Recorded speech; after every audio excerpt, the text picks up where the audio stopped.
Ushbu videoda shoshib o'tkazayotganingiz singari surat ko'pligidan shoshib o'tib keting. Do'stlar, sizning zurriyotingizdan Baytullohda imomlari chiqsin, hofizi, Qur'onlar chiqsin. Hozir mana bir ziyoratchimiz bilan turibmiz.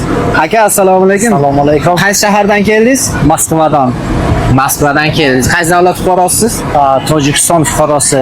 Tojikiston fuqarosi kelsa bo'larkanmi? Rossiyadan turib, Albatta, hammasi ishonchli, 100% aventurga ishonsa bo'ladi.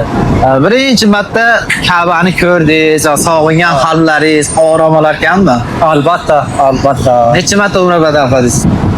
Bir kelganingizda? Bir kelganimda 4 marta. 4 marta umra qildingiz.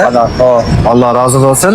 Qarang do'stim, siz Allohning baytiga qalbingiz ila chanqoqsiz. Labbayk Allohimni aytib, Allohning baytiga kelmoqchimisiz? Umra amallarini qilmoqchimisiz? Buning uchun ko'rsatilayotgan raqamlarga Rossiyada bo'lsangiz, Rossiyadan, O'zbekistonda bo'lsangiz, O'zbekistondan murojaat qilishingiz mumkin. Eslatib o'taman, Rossiyadan turib Allohning baytiga kelishda imkoniyati bor. Hozir zamon shunchalik rivojlanib ketgan, maza qilib ibodatlaringizni qilsangiz bo'ladi do'stlar. Ahlan va sahlan.